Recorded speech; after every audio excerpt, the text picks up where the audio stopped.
Myanmar does not fear international security.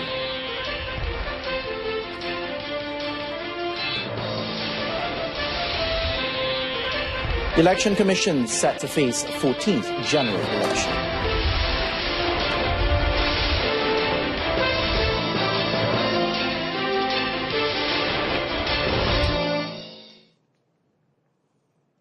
A very good evening and welcome. I'm Adrian Seed. You're watching the evening edition of News on 2.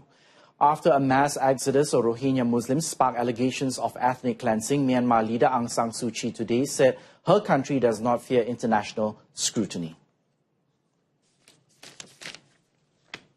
Speaking to a large crowd in Nai Pitao, Myanmar's capital, she told the world that even with an estimated 412,000 Rohingya fleeing to Bangladesh in less than a month as their villages burned and hundreds were killed, the great majority of Muslims within the conflict zone stayed, and that more than 50% of the villages were intact.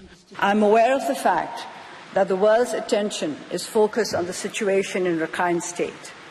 And as I said at the General Assembly last year, as a responsible member of the community of nations, Myanmar does not fear international scrutiny, and we are committed to a sustainable solution that would lead to peace, stability and development for all communities within that state. The Nobel Peace Laureate's global image has been damaged by violence since Rohingya insurgents attacked Myanmar security forces on August 25th, where Rohingya fled their villages in a military crackdown that followed. Suu Kyi told foreign diplomats gathered for her speech that the government was working to restore normalcy in the area. Rohingya now in camps in Bangladesh, the implication that Rohingya who are driven from their villages were themselves responsible, or that some members of the ethnic group are safe.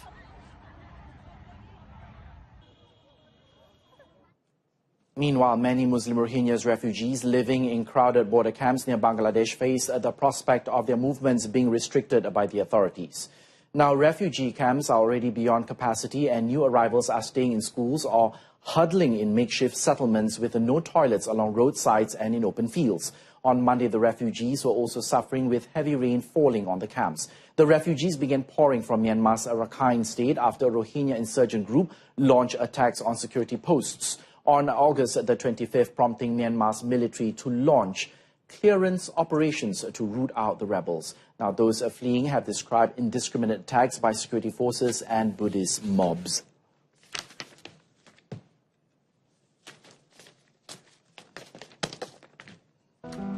Sanggupkah kita berdiam diri melihat mereka ditindas hari demi hari?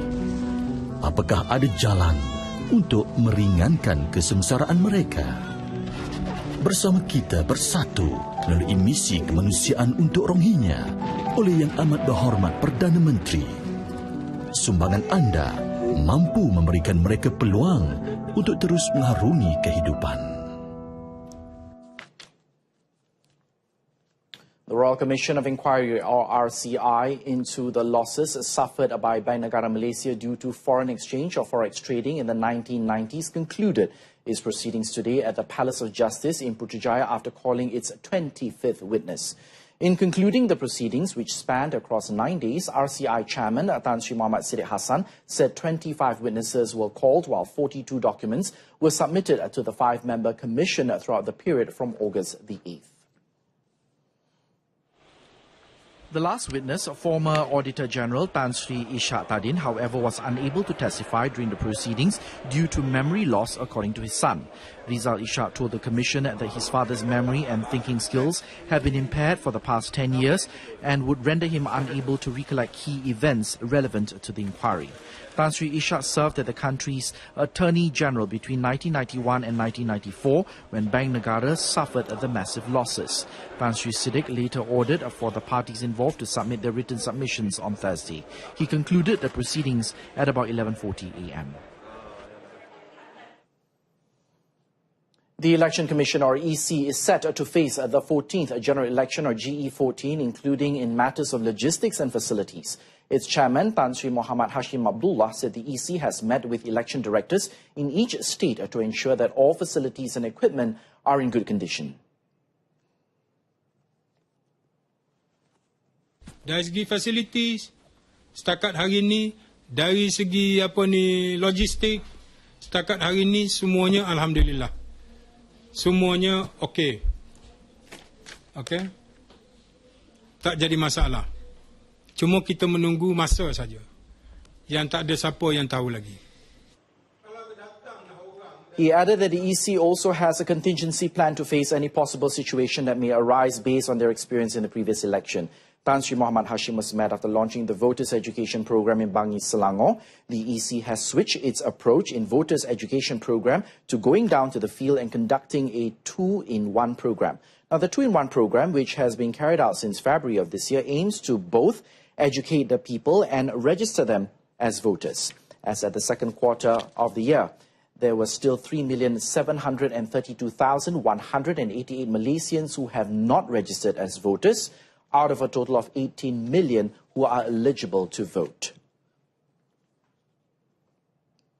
A 35-year-old man with learning disability was charged at the Aikaro Sessions Court today with sexually assaulting an 8-year-old boy last Wednesday. Muhammad Anil Asif Zamaluddin pleaded not guilty to the charge read to him before Judge Nurma Ismail. The accused allegedly committed the offence at a toilet in Balai Raya Taman Tambak Paya Permai about 6:30 p.m. on September the 13th. The charge was under Section 14, Subsection A of the Sexual Offences Against Children's Act 2017, which provides for 20 years jail and whipping if convicted. Deputy Public Prosecutor Siti Muhammad Rawi Ruvina urged the court not to grant bail for fear the accused could easily approach and harass the victim as their homes are in close proximity. Muhammad Anil, represented by counsel M. Pushpa, appealed for the court to grant bail on the grounds that his client had health problems and should be with his family. The court set bail at 15,000 ringgit but will be withdrawn if the court receives any report that the victim has been harassed by the accused. The case is fixed for remention on October the 19th. The quick action by a team of firefighters managed to extinguish a fire in a flat in Taman Berlian in Langkawi this morning. The fire was extinguished in less than 10 minutes. According to Langkawi Fire and Rescue Station Chief Muhammad Hisham Ibrahim, the fire was believed to have started from a room storing goods. After receiving a distress call at about 11:15 a.m., 12 personnel, including 3 officers, rushed to the scene with 2 fire trucks as well as emergency response medical services. Now, firefighters arrived 5 minutes later and the fire was brought under control at about 11:24 a.m. No casualties were reported in the incident, while the cause and total losses were still being investigated.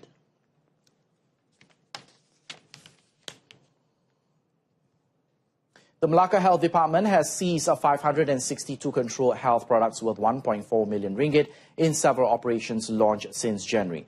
According to State Health Director Dato Dr. Ghazali Othman, 18 individuals have also been brought to court for various offences.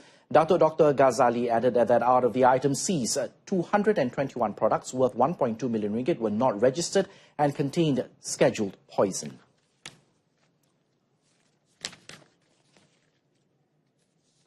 Kesalahan-kesalahan yang telah dikesan apabila kita merampas produk ini termasuklah produk yang telah dicemari dengan bahan-bahan yang terlarang, dicemari dengan racun, ya. Dan ini amat berbahaya kepada kesihatan umum lah. Amongst the products containing scheduled poison, including mercury, were sex enhancement pills, slimming products, painkillers, and 122 cosmetic products valued at over 108,000 ringgit.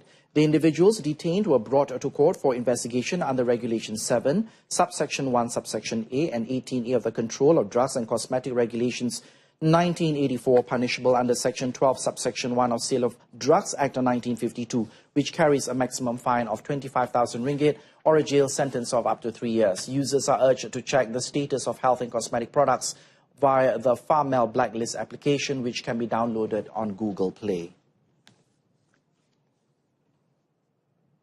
Now, police will continue to go all out in their war against illegal gambling activities in Negeri Sembilan. State Police Chief Dato' Nur Azam Jamaluddin said that they will not compromise with anyone, including members of the force who are found to be abetting gambling activities. The program, which was a collaboration between the police and Quality Alam Centre, used a more systematic and environmentally friendly disposal technique.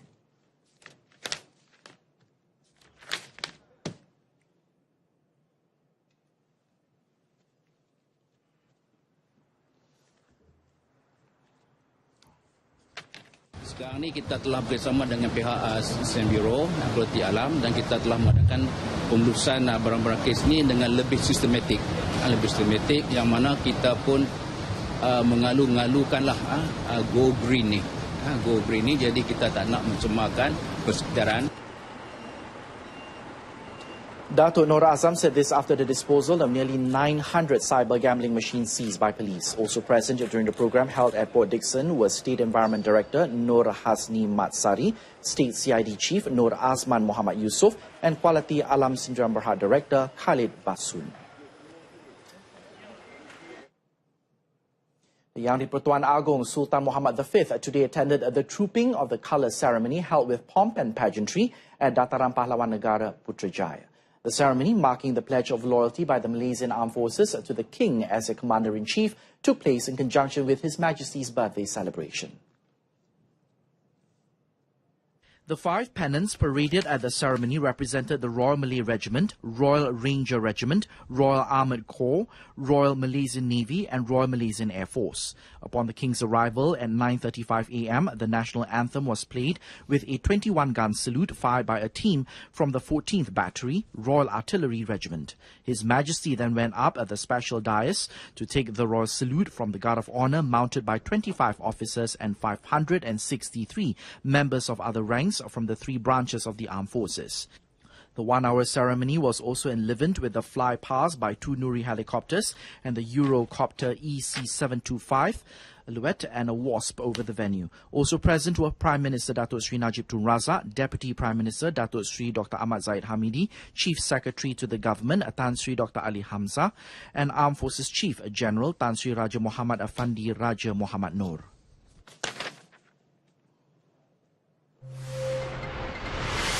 Coming up next, Pulau Pinang Mata Fair expects 19,000 visitors. That story in a moment. You're watching News on 2. Stay with us.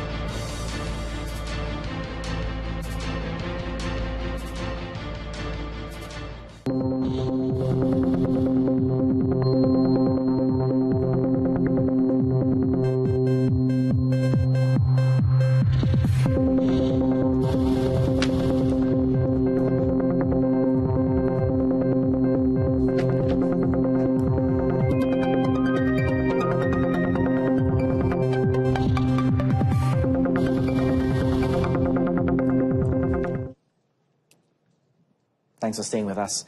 Now, the Malaysian Association of Tour and Travel Agents, or MATA, is expected about 19,000 visitors during its 3-day fair in Pulau Pinang from October the 13th. MATA Honorary Secretary General Nigel Wong said the association targets 18 million ringgit in sales, with its value for money domestic and international packages. We always expect more. So yes, we're probably looking at about maybe 19 to 20,000 visitors. 19 to 20,000, yeah. Last year's sales was 15 million, right? I think this year we're probably looking at about maybe, 18?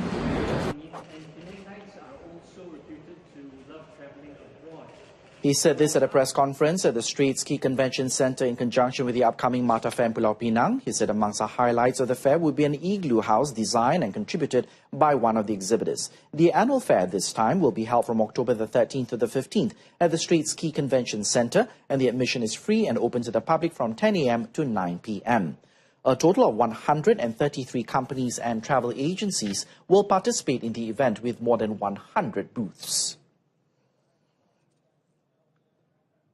AmBank Group, under its business banking division, is currently promoting the AmBank Biz Race to support the small and medium enterprises, or SMEs, to scale to the next level in Malaysia. It is part of the bank's continuous efforts to provide additional support to SMEs that go beyond financial accessibility. An entrepreneurship challenge, the AmBank Biz Race aims to provide SMEs with access to valuable knowledge-sharing sessions and development training that covers the area of leadership development, improvements in business model, as well as system and structure and culture transformation. Participation is open to all kinds of business in Malaysia, and registration can be done at www.ambankbizclub.com from September the 19th until November the 15th. AmBank Business Banking Division Managing Director Christopher Yap said the top 100 applicants will then be selected based on their plans for scalability and growth, and invited to attend a series of pitching sessions with an esteemed panel of judges. AmBank this race, we are hoping to attract at least 5,000 registration. For Penang itself, I would say at least 15 to 20%. That's our aim for this race to come in from the northern territory, not particularly Penang, but also from Perak. He said this when met at the AmBank Biz Conference held in Georgetown, Pulau Pinang today. Amanah Saham Nasional Berhad, a wholly owned unit of Permodalan Nasional Berhad, has targeted to register 5,000 to 6,000 new account holders during the Fiesta Labo PNB in Putrajaya from September the 28th to October the 1st. Its Chief Executive Officer, Executive Director Muhammad Hussein said this is based on the expected visitor turnout of about 15,000 at the carnival. Jadi buat masa ini yang paling penting sekali ialah berapa ramai pelabur baru dapat kami dapat, dan kami menganggarkan lebih kurang 15,000 orang akan datang, mungkin lebih, tapi itu yang kami anggarkan. Untuk memulakan sesuatu pelaburan, yang paling penting ialah kita mendaftar dengan SME sebagai pelabur. Speaking during a media briefing on the Fiesta in Kuala Lumpur today, Muhammad said Fiesta Labo PNB is a culmination and showcase of all PNB's financial literacy programs that have been organized throughout the year in all states across the country. He said it aims to deliver investment-related content through fun and casual engagement sessions with the participants and visitors. The infotainment-based Investment Carnival, which will feature 50 retail outlets and exhibition booths, will be held at Putrajaya International Convention Centre.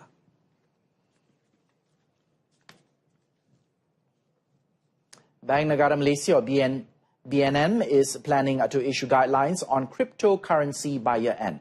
Governor Tan Sri Muhammad Ibrahim said cryptocurrency, or digital currency, had attracted a lot of attention from central banks around the globe. Speaking to reporters on the sidelines of the Global Symposium on Development Financial Institutions in Kuala Lumpur today, Tan Sri Muhammad said the guidelines on cryptocurrency will focus more on aspects related to anti-money laundering and terrorist financing.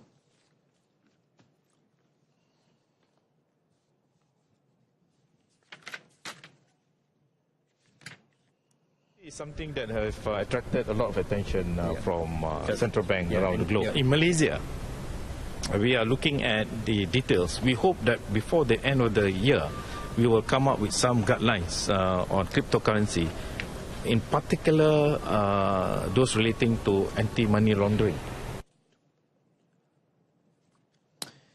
Cryptocurrency, such as Bitcoin, as a digital asset designed to work as a medium of exchange using cryptography to secure the transactions and control the creation of additional units of the currency. Cryptocurrencies are currently primarily outside existing banking and governmental institutions and used and exchanged over the internet. As at June of 2017, total market capitalization for cryptocurrencies exceeded $100 billion, recording a daily volume of more than $6 billion. The KL monorail line 4-car trains, which had been grounded since May for further enhancement works for their safety features, will be back in service soon. Now, according to a statement issued by Rapid Rail Sdn Berhad CEO Dato' Zohari Sulaiman, the 5 4-car monorail train sets would begin operations in stages by 2017's year-end. Dato' Zohari said the upgrading works were ongoing and Rapid Rail was pulling out all the stops to ensure that it can be completed as soon as possible. Rapid Rail also extended its apologies to their customers for any inconvenience caused during the absence of the 4-car train sets, stating that they had no choice but to do so in the interest of public safety. Since the 4-car trains were grounded, Rapid Rail deployed shuttle buses along the route. On to sports. Malaysia is closer to their 10-goal target in para-swimming after earning 3 gold medals in Day 2 at the National Aquatics Centre in Bukit Jalil today. The 3 medals were contributed by Anas Zul Amirul Sidi Abdullah, Yung Chung Wei and Jamari Siga in the men's 100 meters freestyle S14, men's 50 meters butterfly S14 and men's 50 meters butterfly S5 respectively. Anas's extraordinary feat today of 59.79 seconds also wipes out the Para Games record of 1 minute 22.88 seconds set by Singapore Benson Sing Kyong Tan at the 2014 ASEAN Para Games in Myanmar. Benson, meanwhile, had to settle for silver, while Malaysia's Zadrian Chan won the bronze.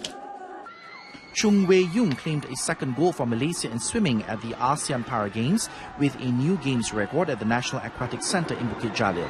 He clocked 30.01 seconds to win the S14 men's 50 meters butterfly race. Daniel Nugroho Wijayanto of Indonesia also took the silver, while Nongkalchai Chanwit of Thailand won bronze. Jamri Siga claimed the third gold for Malaysia in swimming after he won the men's 50 meters butterfly S5 final. The Sarawakian swimmer clocked 40.16 seconds to finish ahead of Myanmar's Maung Sow and Malaysia's Muhammad Nur Shaiful. Earlier, Jamri Siga failed to defend his gold medal in the 200-meter freestyle S5 event after securing silver, clocking 3 minutes and 12.45 seconds. Gold went to Vo Hoang Thung of Vietnam with a time of 2 minutes 59.17 seconds, wiping out the game's record of 3 minutes set by Ang Min Nyat of Myanmar. Julius Jaranding almost grabbed the goal but failed to do so in the 100-meter freestyle S12 event when he was intercepted in the last 50 meters by Indonesian Manasir Maria Numberi with a time of 1 minute 5.98 seconds. Bronze went to Bui Van Thin of Vietnam.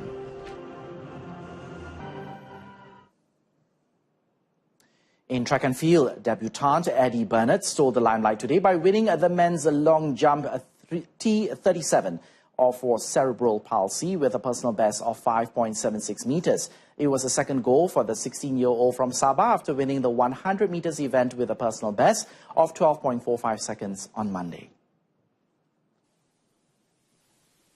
Eddie, whom to date bagged 2 gold medals at the Games, was delighted to have recorded 2 personal bests in the 2 respective days. His jump of 5.76 meters on his third attempt was good enough to secure the goal, beating 2 Vietnamese athletes.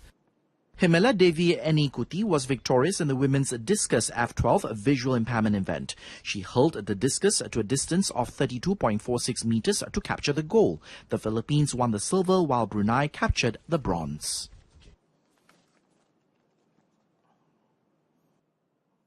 And that item concludes this evening's edition of News on 2. In our top story, Myanmar does not fear international scrutiny.